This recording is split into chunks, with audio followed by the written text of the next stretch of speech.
आणि आता तुम्ही बोलायचं सगळ्यांनी नेहमीच्या सवयीप्रमाणे, पण त्याआधी तुमची बाजू कुठली मैत्रीण छान घेईल असं वाटतं तुम्हाला? ॲक्च्युली या ताई आहेत. या ताई? हो या, तुम्ही या ताई. सांगा ताई, तुम्ही कधीपासून ओळखता यांना? आमची नवीनच फ्रेंडशिप आहे. मी ते शेजारीच राहते. बर. लग्न झाल्यापासून आमची चांगली मैत्री झालेली आहे. मग तुम्ही एखादी गोष्ट यांच्याबद्दल यांच्या विरोधात कोणी सांगितली तर यांची बाजू घेऊन त्यांची बाजू कशी खोटी आहे हे सांगू शकाल? हो. काय सांगता? बघूया आता.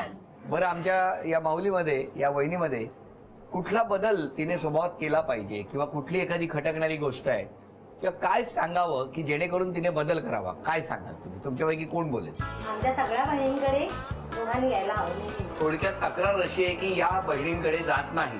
बोला, काय म्हणा? जाईल ती पण जॉब करते ना, तिला पण वेळ, एक दिवस सुट्टी भेटते, मग त्यांना दोघांना एकमेकांना पण वेळ भेटायला पाहिजे ना.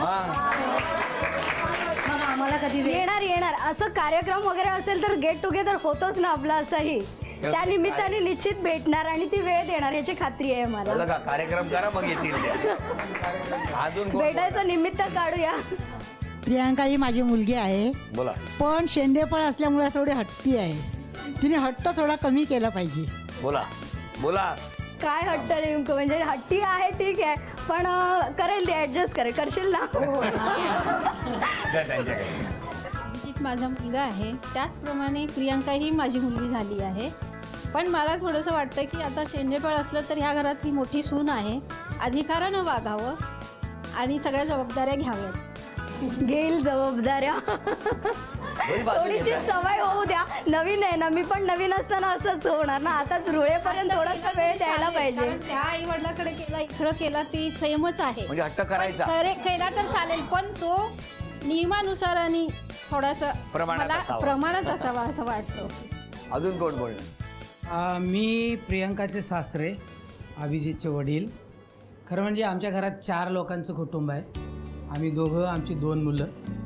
आम्हाला 2 मुली एक्स्ट्रा येणार आमच्या घरात. अरे वा. हो.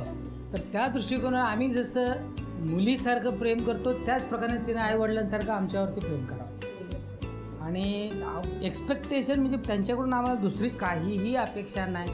या घरामध्ये गुण्यागोविंदानं, सुखानं, अतिशय सौख्यानं राहावं एवढं आमची इच्छा आहे. Very good. प्रत्येक आई वडिलांची, सासू सासऱ्यांची हीच इच्छा असते.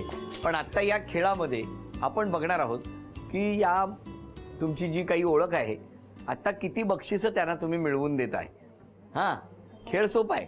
इथून मागेच जायचं, धावत आणि वस्तू घेऊन यायच्या. मी एक अक्षर सांगणार, त्या अक्षरावरून जितक्या वस्तू तुम्ही आणू शकणार तितकं बक्षीस मिळणार.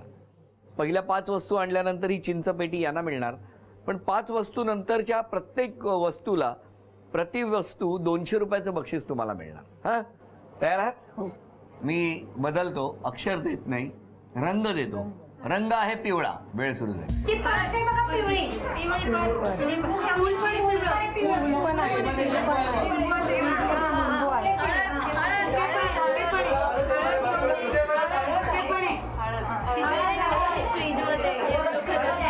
मिरिंडाची बॉटल आणचं मी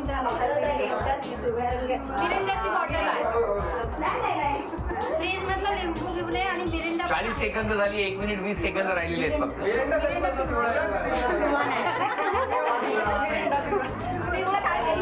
समोर लाडवाचा डब्बा आहे बघा. 50. फ्रीजवर लाडवाचा डब्बा आहे.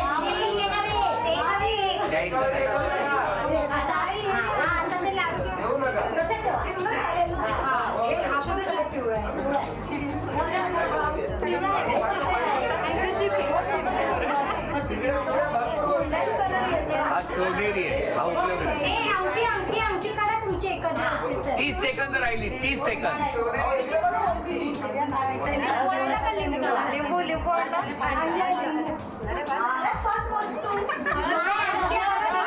20 सेकंद.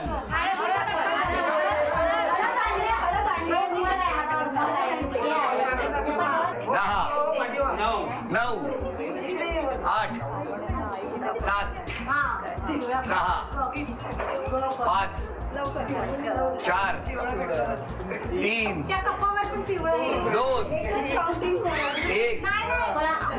वेळ संपली. बरं, हा रुमाल कोणी टाकला तिकडे? नाही ठेवला. म्हणून हा बाजूला गेला. आता बघूया ह्याच्यात कुठे काय पिवळं आहे. हे का ना सर, पिवळा रंग आहे. पण हा कप काळा आहे. हा इकडे गेला. हा, 1 हळद आणलेली आहे. थांबा, 2, हे 3, 4, याच्यात काय आहे? लाडू आहेत. 5.